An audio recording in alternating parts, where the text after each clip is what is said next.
Hello everyone, I'm Kathleen Pally.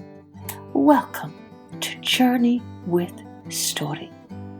As this is the month in America where we celebrate Mother's Day, today's story is one that honours mothers. It's an old folktale about the special type of love that only mothers know. This is an ENCORE story, but before we begin, a big thanks to Anouk, who is 6 years old from Australia. And he recently sent me a wonderful drawing inspired by our recent episode of The King's Gift. You can see it on our April blog post at www.journeywithstory.com. Just click on blog posts. Here is what he wrote to me. Hi Kathleen, my name is Anouk. I am 6 years old and I live in New South Wales, Australia. My favourite story is The King's Gift. I like how the gift keeps being passed around. It's really funny. I have drawn the silver bowl for you. Oh, thank you, Anouk. And a shout out now for all the boys and girls in Miss McBride's Primary 2 class at All Saints Primary School in Greenock, Scotland, which is right next to Gourock, where I used to teach many years ago. These boys and girls sent me some wonderful pictures from all the work they're doing on my book, The Giant King. You can see everything they did on our April blog post at www.journeywithstory.com. Just click on the blog post, or you can sign up for our free monthly newsletter and read all about it there. Thank you, boys and girls at Primary 2 All Saints School. Remember, always find the king in one another and change the world with kindness. Now, let's take an encore journey with A Mother's Love.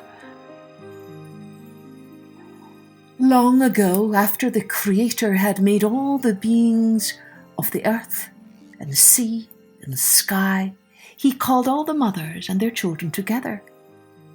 He wanted to study the creatures he had made.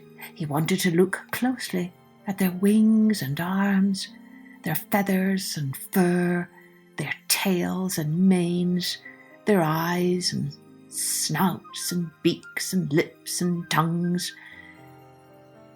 The Creator knew that everyone required proper nourishment, a safe place to live and sleep, to hide and hunt, and he wanted to make sure that each of his creations would be warm during the winter time, cool in the harshest heat, and comfortable in the places they called home. Every mother came, and one by one they paraded their children before the Creator.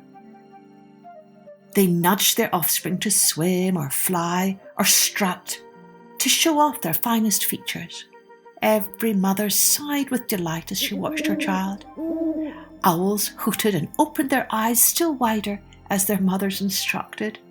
Spiders, bowing to their mother's wishes, spun delicate silvery webs. Elephants swung their trunks to and fro with great gusto. Giraffes stretched out their necks long and high. Leopards preened, showing off their dazzling spots, while zebras swayed in their zigzag stripes.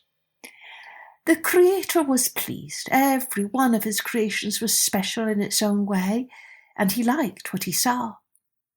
That is, he liked everything he saw until, late in the day, nearing sunset, when a crow stepped forward, prodding her child ahead.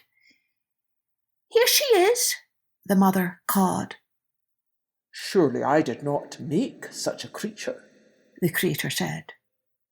"Every other creature I made is beautiful, but this little crow is hideous looking. Where did you get her?" The mother crow looked at the ground, her heart knotted with sorrow. She stepped in front of her child, hoping She had not understood the Creator's insult. "What do you mean, where did I get her? She is my child, your creation." "Go find another one," the Creator said, disgusted with the sight of the poor little crow. He turned away so he would not have to look any longer and added, "Find yourself a beautiful child." The mother crow was devastated. She loved her child with all her heart.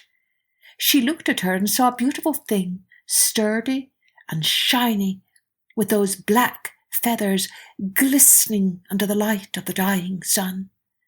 But she could not ignore the Creator. "Stay right here," the mother crow instructed her child. "I'm going to see if I can find another baby that's lovelier than you." The little crow bowed her head. What could she say? She only wished her mother would love her, but perhaps she did not deserve love. Perhaps she wasn't beautiful enough. The mother crow took off, flying east, searching the sky for a beautiful child. She flew past a nest of falcons and moved in close to take a look, but when she saw them, she just shook her head. Her child was much more beautiful than those babies, and so she swept toward the ground to study penguins, ducks, and geese. But she thought them no better at all.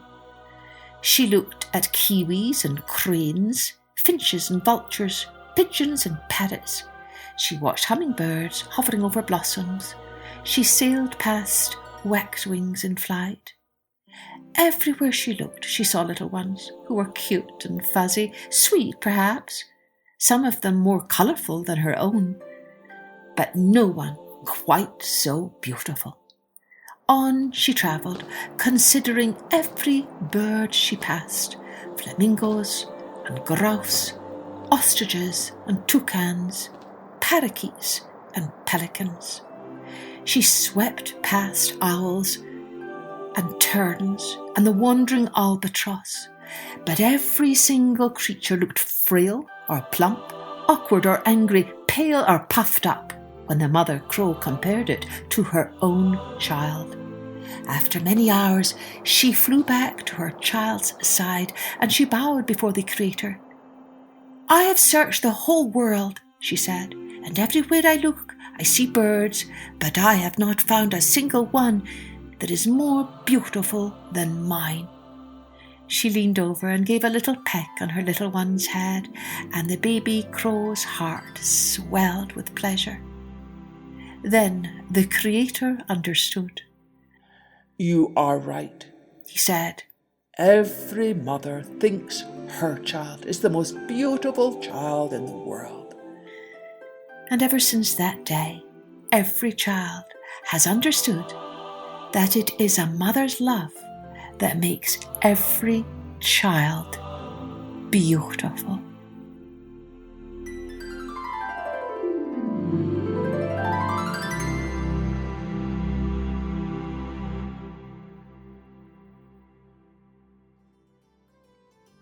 Happy Mother's Day to all you mums out there.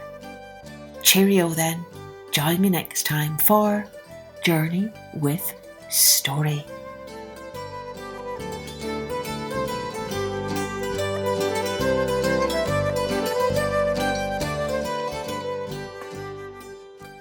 Music and post-production was by Colette Jonas.